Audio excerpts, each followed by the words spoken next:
وہ رات گرم اور حفظ زدہ تھی۔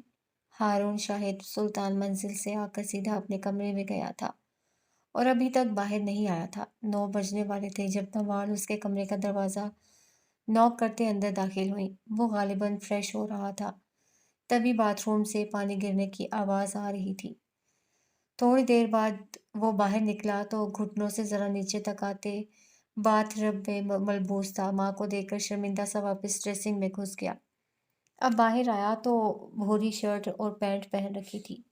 بال ابھی بھی گیلے تھے، آنکھیں سرخ تھیں۔ آج پھر سارا دن اس خود غرض لڑکی کی وجہ سے خوار رہی ہو نا؟ سنا ہے منگنی کروا لی، ہم لوگوں کو بتانا تو دور، بھنک تک نہ پڑنے دی۔ واہ زبردست! وہ سخت غصے میں تھیں۔ مما، یہ سب بہت اچانک ہوا، ورنہ پھوپھو جان آپ کو ضرور بلاتی، وہ اپنے بال بناتے ہوئے کہہ رہا تھا۔ ہاں، جیسے میں جانتی نہیں تمہاری پھوپھو جان کو، اور تم کس خوشی میں بن بلائے باراتی بن کر کھڑے ہو گئے تھے وہاں؟ مجھے وہاں رہنے کا کوئی شوق نہیں تھا، یہ بس ایک اتفاق تھا۔ مجھے تو یہ تک نہیں پتا تھا کہ وہاں اس کی رسم ہوگی، ورنہ میں وہاں کبھی نہ رکتا۔ وہ واقعی نہ رکتا۔ ہارون میرے بیٹے، کیوں کر رہے ہو یہ سب؟ خود کو کیوں اذیت دیتے ہو؟ تم نہیں بھول سکو گے اس کو ساری زندگی، اسی اذیت میں رہو گے کہ اس کو اپنا کیوں نہیں لیا؟ ذرا سی زور زبردستی سے اگر وہ تمہاری بن سکتی ہے تو اس میں کیا قباحت ہے؟ ویسے بھی شادی کے بعد سب ٹھیک ہو جاتا ہے۔ اس نے خاموشی سے ساری بات سنی تھی اور پھر ان کے پاس بیڈ پر آ کر بیٹھ گیا تھا۔ اچھا، کیا چاہتی ہیں آپ؟ اس کو اغوا کر لوں؟ وہ تحمل سے پوچھ رہا تھا۔ زبردستی نکاح کر لوں، بلکہ گن پوائنٹ پہ نکاح کرتا ہوں۔ لیکن یہ طریقہ کام نہیں کرے گا مما، کیونکہ وہ مر جائے گی، لیکن قبول ہے نہیں بولے گی۔ پھر کیا کروں؟ اس نے سوچنے کی اداکاری کی تھی۔ میں راج انکل کے اوپر گن رکھ لوں گا، یا پھر حسن، اگر وہ بھی نہیں تو پھوپھو جان وہ تو ہے نا، یا پھر پپا، وہ بھی تو اس کے ماموں ہیں۔ ہارون، بکواس بند کرو۔ مما، وہ مر جائے گی، لیکن ایسی شادی قبول نہیں کرے گی۔ میں چاہے اس کو اغوا کروں، زبردستی کروں یا کچھ اور، وہ ساری زندگی مجھ سے نفرت کرے گی۔ معافی تو دور، وہ میری شکل بھی نہیں دیکھے گی۔ وہ آج کی لڑکی ہے مما، وہ اپنی عزت نفس کو محبت پہ ترجیح دے گی۔ وہ حالے ہے، وہ عزت کی موت پسند کرے گی، ذلت کی زندگی نہیں۔ میں ساری زندگی اس گلٹ میں نہیں گزار سکتا کہ میں نے جس سے محبت کی اسے زبردستی کی۔ میں اس کو محبت ہی نہیں مانتا، اور اس کو گھر سے اٹھا لینا، زبردستی نکاح، اس کی عزت کی دھجیاں اڑانا، اس کو سارے جہان میں رسوا کرنا، اس کی اپنی نظروں میں اس کی کوئی عزت نہ رہنے دینا، اگر یہی محبت ہے تو میں نہیں کرتا محبت۔ میں دستبرداری دیتا ہوں محبت سے۔ وہ حال سلطان ہے مما، وہ زبردستی کا دیا ہوا جوڑا نہیں پہنتی، شادی تو پھر دور کی بات ہے۔ میں ساری زندگی اس دکھ کے ساتھ رہ سکتا ہوں کہ وہ مجھے نہ مل سکی، لیکن یہ اذیت کہ وہ مجھ سے نفرت کرے، یہ میں نہیں جھیل پاؤں گا۔ ہزاروں لوگ ہیں اس دنیا میں جن کو ان کی محبت نہیں ملی، ایک میں بھی صحیح، لیکن ذلت میں ملی توجہ، بھیک میں ملی محبت، یہ میں نہیں لے سکتا۔ وہ مجھے نہیں ملی، یہ دکھ روز مجھے اندر سے کھا رہا ہے، لیکن میں خود کو بے توقیر نہیں کروں گا۔ اس کا نام سفیر کے ساتھ سن کر مجھے لگتا ہے جیسے کسی نے میرے منہ پہ تیزاب پھینک دیا ہو، لیکن اس کو خوش دیکھ کر میں خوش ہو جاتا ہوں، لیکن میں اس کی خوشی چاہتا ہوں، چاہے وہ سفیر ہو یا کوئی اور۔ ایک بات اور، اگر میں اس کی خوشی نہیں چاہتا تو مجھے کوئی حق نہیں کہ میں اس سے محبت کے دعوے کروں۔ محبت چھیننے کا نام نہیں ہے، یہ تو کچھ دینے کا نام ہے۔ میں نے خود کو اس پہ وار دیا ہے مما، اس کی خوشی کے لیے کچھ بھی کر سکتا ہوں میں۔ آپ پلیز میرا حوصلہ بڑھا نہیں سکتی تو میری محبت کی تذلیل بھی نہ کیا کریں۔ بچپن سے لے کر آج تک ہم دونوں ساتھ ہیں، اگر آج تک اس کو مجھ سے محبت نہیں ہوئی تو آگے جا کر بھی نہیں ہوگی۔ وہ نرمی سے کہہ کر اٹھ گیا تھا۔ تم کیوں ہو ایسے؟ وہ نم آنکھوں سے بولی تھی۔ پپا پہ گیا ہوں نا اس لیے۔ ویسے آپ نے کہیں پپا کو اغوا کر کے تو ان سے شادی نہیں کی تھی؟ دفع ہو جاؤ بدتمیز، وہ روتے روتے ہنس پڑی تھی۔ وہ بھی ان کو دیکھ کر مسکرایا تھا۔ یہ ایک چھوٹے سے ڈھابے کا منظر تھا، کچھ لوگ خوشخبریوں میں مصروف تھے تو کچھ کھانا کھا رہے تھے۔ ہر طرف لکڑی کی 4 کرسیوں کے درمیان ایک بڑی سی گول میز حائل تھی۔ جن کی فیملی زیادہ ہوتی وہ 2 میزوں کو ساتھ جوڑ دیتے اور کرسیاں لگا کر بیٹھ جاتے، لیکن یہاں ایک ایسی میز بھی تھی جہاں صرف 2 لوگ ہی بیٹھے تھے، ایک سیاہ دوپٹے والی نفیسہ حیات اور ان کے سامنے ان کے کزن اور دودھ شریک بھائی رحمان، وہ دونوں کھانا نہیں کھا رہے تھے، ان کے پاس کھانے سے زیادہ بڑے مسئلے تھے۔ خدا کی قسم فی سے مجھے کچھ نہیں پتا تھا اس بارے میں۔ تو مجھ پر یقین کر، تیرا بھائی زہر کھا لے گا لیکن کسی کا خون نہیں بیچے گا۔ وہ درمیانی عمر کے تھے، نقوش کافی حد تک نفیسہ سے ملتے تھے، خاص طور پر آنکھیں۔ میں جانتی ہوں آپ کو کچھ نہیں پتا، آپ اس معاملے سے لا علم ہیں بھائی۔ وہ تھکی تھکی سی تھیں۔ یقین کر نفیسہ، جب سے مجھے یہ سب کچھ پتا چلا ہے نا، جی نہیں چاہتا کہ اس کی شکل بھی دیکھوں۔ میں اس کو طلاق ہی دے دیتا، لیکن کیا کروں، وہ میرے بچوں کی ماں ہے۔ بچے رل جائیں گے۔ حیا نہ آئی بے حیا کو۔ جس دکان سے گھر چلتا ہے وہ تو نے ڈال کر دی، جس گھر میں رہتے ہیں وہ تو نے دیا۔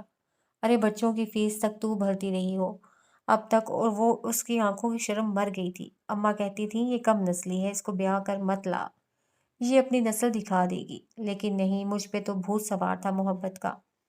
وہ تو جیسے بے بس تھے، ان کو خود پہ غصہ تھا۔ چھوڑو بھائی، کچھ اور بات کرو، میں اس کی برائی نہیں سن سکتی۔ ایک وقت میں وہ میری دوست رہی ہے۔ ان کا لہجہ سادہ سا تھا۔ اچھا یہ تو بتا، تجھے یہ سب پتا کیسے لگا؟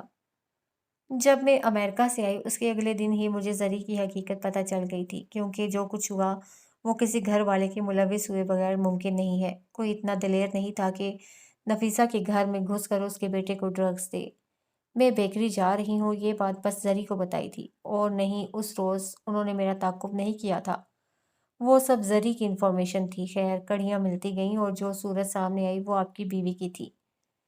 پھر تو نے اتنا انتظار کیوں کیا؟ اسی دن کیوں سب کچھ نہیں بتا دیا ہمیں؟ ایک چیز جو مجھے شک میں ڈال رہی تھی کہ زری کیوں چاہتی تھی میں امریکہ جاؤں۔ بس یہ معمہ مجھ سے حل نہیں ہو رہا تھا، اور آخر کار میں نے یہ بھی جان لیا۔ ان کے ہونٹوں پہ طنزیہ مسکراہٹ تھی۔ زری جانتی تھی کہ وہ میرے سامنے رقم خرچ نہیں کر سکتی، وہ میری نظروں میں آ جائے گی، میں اس کے لفظ پکڑ لوں گی، اس کی چالیں پلٹ دوں گی، تبھی وہ چاہتی تھی کہ میں چلے جاؤں۔ پتہ ہے بھائی، وہ کہتی ہے اس نے میرا کوئی نقصان نہیں کیا، لیکن میں آپ کو بتاؤں اس نے میرا کیا نقصان کیا ہے؟ ان کی آنکھوں میں کرچیاں سی بھرنے لگی تھیں۔ وہ میز پہ آگے کو ہوئے سرگوشی نما آواز میں کہہ رہی تھیں، اس کی وجہ سے میری اعتبار کرنے کی حس ہی مر گئی ہے، مجھے لوگوں سے خوف آنے لگا ہے۔ میں اب کافی عرصے تک کوئی دوست نہیں بنا پاؤں گی، بلکہ شاید ساری زندگی میں دوستوں کے بغیر رہوں گی۔ میں کسی سے راز نہیں کہہ سکوں گی، اور اگر کہوں گی تو ساری ساری رات اور دن اس خوف میں رہوں گی کہ کہیں وہ میرا راز نہ فاش کر دے، کہیں وہ بھی مجھے دھوکہ نہ دے دے۔ وہ بہت ڈسٹرب سی تھی۔ میں سو نہیں پاتی ہوں، میرا دل بہت دکھا ہوا ہے۔ اگر ساری دنیا آپ کے ساتھ دھوکہ کرے، دغا دے، آپ کی پیٹھ میں خنجر گھونپے، یہاں تک کہ آپ کی فیملی یا آپ کا خاندان بھی، اگر آپ کو کوئی تکلیف پہنچائے یا آپ کا محبوب آپ سے بے وفائی کر دے، چاہے آپ کے ساتھ کچھ بھی ہو جائے، تو آپ کے پاس ایک ایسا شخص ہوتا ہے جس کو آپ سب بتا سکیں، جس سے بلا جھجک سب کہہ سکیں، اور وہ ہوتا ہے آپ کا دوست۔ میں اب سوچ رہی ہوں، آپ کا دوست ہی آپ سے دغا کرے، آپ کو دھوکہ دے، تو آپ کس سے جا کر کہیں گے؟ بھائی آپ بتائیں میں کس کے پاس جاؤں؟ ان کی آنکھوں کا کرب رحمان کو اپنا دل کٹتا محسوس ہوا تھا۔ فیسے تو غم نہ کر، اللہ ہے نا، وہ تیرے مجرموں کو ایسے نہیں چھوڑے گا۔ تو اللہ کی بڑی لاڈلی ہے، اس کا تجھ پہ خاص کرم ہے، تو نے اس کا کلام پڑھا اور پڑھایا ہے۔ تجھے پتا ہے اللہ کو تجھ سے اتنی محبت ہے کہ جو کوئی بھی تجھے دھوکہ دیتا ہے یا دینے لگتا ہے، وہ اس کا چہرہ تیرے سامنے لے آتا ہے۔ وہ تجھے کبھی مکمل دھوکہ کھانے نہیں دیتا۔ وہ تیرے اوپر لوگوں کی حقیقتیں بڑی جلدی کھول دیتا ہے، اور جس نے تیرے ساتھ برا کیا ہوتا ہے اس کے ساتھ تو وہ ہوتا ہے کہ خدا کی پناہ۔ تجھے یاد ہے جب تو نے وکالت کا پرچہ دیا تھا؟ وہ جیسے یاد کر کے بتا رہے تھے، ان کی آنکھیں چمک رہی تھیں۔ تب اس حال کی سپرنٹینڈنٹ نے تجھ سے آدھے میں پرچہ چھین لیا تھا، کیونکہ اس کو پتہ چل گیا تھا تو نے اس کو اپنی خاندان کی کسی لڑکی کو نقل کرواتے دیکھ لیا تھا۔ اس سے پہلے کہ تو اس کے خلاف کچھ کرتی اس نے بازی پلٹ دی، لیکن پھر جب نتیجہ نکلا تو پاس ہو گئی تھی، تیرا تو آدھا پرچہ ہوا تھا، لیکن اس سپرنٹینڈنٹ کی لڑکی پورا پرچہ دے کر بھی فیل ہو گئی، اور پھر اگلے کئی سال جب بھی اس نے پرچہ دیا فیل ہی ہوئی، وہ کبھی پاس نہیں ہو سکی۔ فیسے تیرے ساتھ ناانصافی ان کو مہنگی پڑ گئی۔ نفیسہ یکٹک ان کو بولتے ہوئے سن رہی تھی، ان کی آنکھوں میں کسی قسم کا کوئی تاثر نہیں تھا۔ اور وہ فرقان، وہ تمہارا بچپن کا منگیتر یاد ہے؟ اس نے بھرے محلے میں یہ الزام لگایا تھا کہ تو وکالت پڑھنے نہیں بلکہ آوارہ گردیاں کرنے باہر جاتی ہے، اور کئی بار تو اس نے خود تجھے لڑکوں کے ساتھ ہوٹلوں میں دیکھا ہے۔ یاد کر اس کے بعد اس کے ساتھ کیا ہوا تھا۔ اس کی بہن کی شادی عین نکاح کے وقت ٹوٹ گئی، اس کا باپ اسی رات صدمے سے مر گیا، ماں پاگل ہو گئی اور اس کی ہونے والی بیوی اپنی مائیوں کی رات بھاگ گئی۔ وہ آج تک کنوارا ہے، کسی نے اس کو اپنی لڑکی نہیں دی، اس نے تیری کردار کشی کی، اللہ نے اس کو کہیں کا نہ رہنے دیا۔ تیری نند، اس نے تجھے دھکا دے کر تیرا پہلا بچہ مار دیا، اور اس کے بعد تجھے کبھی اولاد نہ ہوئی۔ اس کے ساتھ کیا ہوا یاد ہے نا؟ اس کے 5 بچے ایک ہی سال میں اس کی آنکھوں کے سامنے دم توڑ گئے، اور شوہر حادثے میں مر گیا۔ وہ دیوانوں کی طرح گلی گلی روتی پھرتی تھی، اس کو دیکھ کر کلیجہ منہ کو آتا تھا۔ میرے پاس ایسے ہزار قصے ہیں، میں کیا کیا یاد دلاؤں؟ مجھے بہت ڈر لگتا ہے فی سے۔ یکدم ان کی آنکھیں نم ہوئی تھیں، ان کا لہجہ کانپا تھا۔ بڑا ڈر لگتا ہے مجھے زری کے انجام سے، پتہ نہیں اس کے ساتھ کیا ہوگا۔ دیکھ، تو اس کو معاف نہ کر بے شک، لیکن اس کے لیے دعا کرنا اس کا کیا کیا میری اولاد پہ نہ آ جائے۔ مجھے میری اولاد بڑی پیاری ہے، اس کے لیے دعا کرنا۔ وہ کمبخت حاسد ہو گئی ہے، اس کا پیٹ نہیں بھرتا، اب اس کا حسد اس کو کھا نہ جائے، پھر سے اس کے لیے دعا کرنا۔ وہ آخر میں جیسے رو پڑے تھے۔ اس نے تجھ سے تیرا کیریئر چھین لیا، وہ ابھی بول رہے تھے کہ نفیسہ نے ان کی بات کاٹی تھی۔ اس نے مجھ سے میرا کیریئر نہیں چھینا، مجھ سے میرا کیریئر میری ایمان کی کمزوری نے چھینا ہے۔ عزت، ذلت، موت، زندگی، یہ سب تو اللہ کے ہاتھ میں ہوتی ہے، لیکن میں لوگوں سے ڈر گئی۔ مجھے لگا وہ لوگ میرے بیٹے کو مار دیں گے۔ میں نے یہ نہیں سوچا کہ اگر عمر کی زندگی لکھی ہوگی تو وہ لوگ چاہے اس کو گولی مارے یا زہر دے دیں، وہ بچ جائے گا۔ زری اور ان 10 لوگوں کا پلان بالکل پرفیکٹ تھا۔ میرے بیٹے کی بیماری، میرا امریکہ جانا، میرا لائسنس کینسل ہو جانا، اور وہاں دیار غیر میں جا کر ہمت ہار جانا، اور پھر شرم سے کبھی واپس نہ آنا۔ وہ تنزیہ مسکرائی تھیں۔ لیکن ان لوگوں میں سے ایک غلطی ہو گئی، بس ایک غلطی۔ اب ان کی آنکھوں میں سرد سا تاثر تھا اور لہجے میں تپش سی۔ ان لوگوں نے غلط عورت چن لی، انہوں نے نفیسہ حیات کو چن لیا۔ اب میں ان کو بتاؤں گی کہ میں کیا چیز ہوں۔ میرے باپ کی خون پسینے کی کمائی سے میں نے وکالت کا امتحان دیا تھا۔ بسوں کے دھکے، کئی گھنٹوں کی بھوک، یہ سب میں نے اس لیے نہیں برداشت کی تھی کہ ایک دن کوئی بھی ایرا غیرا آئے گا اور مجھ سے میرا حق چھین لے گا۔ نہ، میں یہ ہونے نہیں دوں گی۔ ایک ایک کو گھسیٹوں گی، ایک ایک سے حساب لوں گی، میرے دنوں کی اذیت کا، میرے راتوں کے عذاب کا حساب۔ میں کسی ایک کو بھی نہیں چھوڑوں گی بھائی، کسی ایک کو بھی نہیں۔ ان کو لگا تھا کہ وہ لوگ مجھ سے میرا واحد رشتہ زری کو چھین لیں گے اور بس نفیسہ ہار جائے گی، لیکن ان کو نہیں پتا میرا واحد اور مضبوط رشتہ تو میرے اللہ سے ہے، اور جس انسان کا اللہ کے سوا کوئی نہ ہو اس سے ڈرو، اس کے قہر سے ڈرو، اس کی نرمی سے ڈرو، اس کی چپ سے ڈرو، اس کے بولنے سے ڈرو، اور جب اس کو ستاؤ تو خدا کے عذاب سے ڈرو۔ وہ سرد سے لہجے میں بول کر خاموش ہوئی تھی۔ تو کیا کرنے والی ہے فیسے؟ وہ بمشکل بول پائے تھے۔ نفیسہ گہرا مسکرائی تھی۔ وہی جس میں نفیسہ ماہر ہے، میں ایک ایک کو کورٹ میں گھسیٹنے والی ہوں۔ وہ بول کر آسودگی سے آنکھیں موند چکی تھی۔ یوسف سلطان کا کمرہ اس وقت بکھرا سا تھا۔ تھوڑی دیر پہلے سفیر اور حالے کی رسم کے بعد گھر کے سارے افراد ایک ایک کرتے اپنے کمروں کو چلے گئے تھے۔ اب کافی کے بھاپ اڑاتے مگز تھے، پلیٹ میں رکھے ڈرائی فروٹس تھے، اور دادا پوتی کی نہ ختم ہونے والی باتیں تھیں۔ یوسف سلطان بیڈ سے ٹیک لگائے پیر لمبے کیے نیم دراز تھے، جبکہ حالے آلتی پالتی مارے بیٹھی تھی۔ کچھ دیر پہلے کھلے ہوئے بال اب دھیرے جوڑے میں باندھ رکھے تھے۔ اس کے چہرے پہ خوشی تھی، اس کی آنکھوں میں چمک تھی۔ اچھا، باقی سب باتیں چھوڑیں، دادا جان آپ یہ بتائیں کہ چچی جان اور پھپھو ایک دوسرے سے اتنی نفرت کیوں کرتی تھیں؟ اس کے لہجے میں تجسس تھا۔ یوسف سلطان نے گہری سانس بھری تھی۔ فروا اور نگین کی بہت اچھی دوستی تھی، دونوں ایک دوسرے پہ جان دیتی تھیں۔ انہوں نے بولنا شروع کیا تھا، حالے غور سے ان کو سن رہی تھی۔ انہی دنوں میرا بھتیجا وحید گاؤں سے یہاں پڑھنے آیا تھا، میں نے اس کو اپنے گھر میں رکھ لیا۔ وہ نگین کے ساتھ یونیورسٹی جانے لگا، وہاں اس کی ملاقات فروا سے ہوئی اور وہ دونوں ایک دوسرے کو پسند کرنے لگے۔ وحید اس کے لیے لڑنے مرنے کو تیار ہو جاتا۔ اس نے مجھ سے بات کی، میں فروا کے گھر رشتہ لے جانے کو راضی ہو گیا۔ ان دنوں فروا کے بھائی کا رشتہ نگین کے لیے آ گیا۔ میں نے نگین سے اس بارے میں بات کی، اس نے مجھ سے سوچنے کے لیے وقت مانگا۔ تبھی اچانک سے فروا کا التفات وحید سے ہٹ کر شمس پہ جا ٹھہرا۔ وہ دونوں اکثر ملنے لگے۔ بات یہاں تک آ گئی کہ وحید اور شمس کی ایک دوسرے کے ساتھ جھڑپ ہو گئی۔ میں نے کئی بار شمس کو سمجھانا چاہا، لیکن وہ جوان تھا، گرم خون تھا، گھر چھوڑنے کی بات کر دیتا اور میں ہار جاتا۔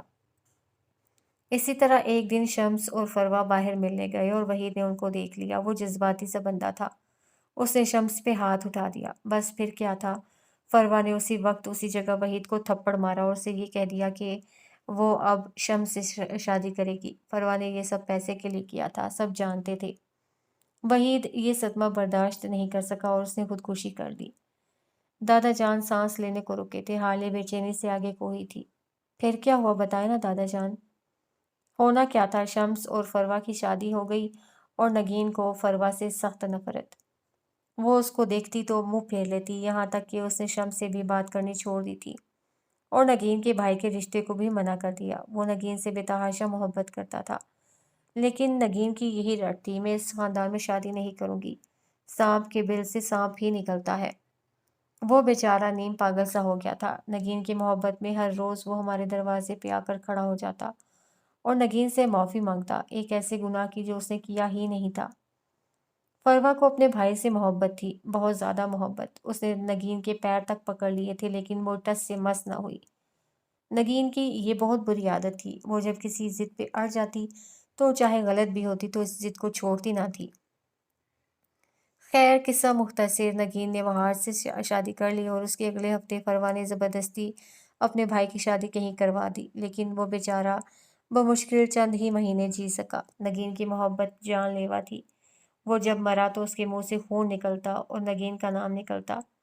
فروا اس کے بعد سے نگین سے اس درجہ متنفر ہو گئی کہ نگین کو دیکھتی تو خود کو کمرے میں بند کر دیتی یا چیخنے چلانے لگتی اور نگین کو گالیاں بکتی۔ لیکن اس سب میں پھپھو کا کوئی قصور تو نہیں تھا، ان کی شادی ہے، ان کی مرضی، وہ جس سے چاہے کریں۔ چچی کو بھی کچھ سوچنا چاہیے تھا، وہ ان کی بات کے بیچ میں بولی تھی۔ بیٹے، جب کسی کا کوئی عزیز مرتا ہے نا، تب وہ غلطی اور قصور نہیں دیکھتا، وہ کوئی ایسا بندہ ڈھونڈتا ہے جس کو الزام دیا جا سکے، جیسے نگین نے وحید کی موت کا الزام فروا کو دیا۔ اسی طرح فروا آج بھی اپنے بھائی کی موت کا ذمہ دار نگین کو سمجھتی ہے، وہ اس سے نفرت کرتی ہے، بے تحاشا بے انداز نفرت۔ یہ میں جانتا ہوں اور نگین جانتی تھی۔ اور میرا کیا قصور، مجھ سے کیوں چڑھتی ہیں وہ؟ کیونکہ تم نگین جیسی ہو، تمہارا چہرہ، تمہارا بولنا، تمہارا ہنسنا، تمہارا رونا، تمہارا ہر انداز نگین جیسا ہے، تمہیں پتہ ہے۔ فروا نے نگین کی موت پہ ایک آنسو تک نہیں گرایا، بلکہ اس ہفتے اس نے کچی بستی میں جا کر دیگیں بانٹی تھی۔ تم سوچو ذرا، اندازہ کرو اس نفرت کا جو انسان سے اس کی انسانیت چھین لے۔ جب نگین کی طلاق ہوئی تھی نا، اس دن فروا نے ایک پوری بیکری کی مٹھائی خرید کر ہر آتے جاتے کو بانٹی تھی۔ میں فروا کے سب راز جانتا ہوں، مجھے اس کے بارے میں وہ بھی پتا ہے جو کہ فروا خود بھی نہیں جانتی۔ آپ نے ان کو کچھ کہا نہیں؟ مرنے والی اور طلاق یافتہ آپ کی بیٹی تھی، حالے کے لہجے میں افسوس تھا، جبکہ یوسف سلطان کی آنکھیں ہر قسم کے جذبات سے آ رہی تھیں۔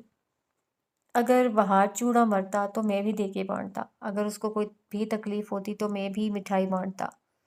مہر کی پیدائش کے بعد وہاج سدھر گیا تھا، لیکن میں نے اس کو کبھی معاف نہیں کیا۔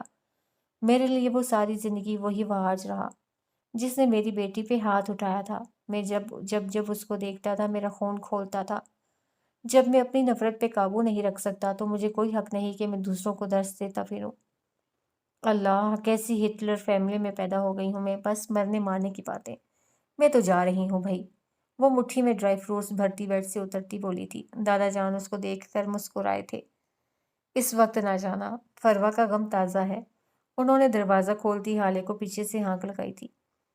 گرم لوہے پہ چوٹ مارنے کا تو الگ ہی مزہ ہے، وہ مڑے بغیر کہتی باہر نکل گئی تھی۔ رات آہستہ آہستہ سرک رہی تھی۔ یوسف سلطان کے کمرے سے آنے کے بعد سے فروا اب تک ایک ہی پوزیشن میں بیٹھی تھی۔ ان کو یقین نہیں آتا تھا کہ جو بھی کچھ دیر قبل ہوا وہ سب ایک حقیقت تھی۔ ان کی آنکھیں پتھرائی ہوئی تھیں، ان میں غصہ تھا، شوق تھا، ان کو رہ رہ کر مہر پہ غصہ آ رہا تھا۔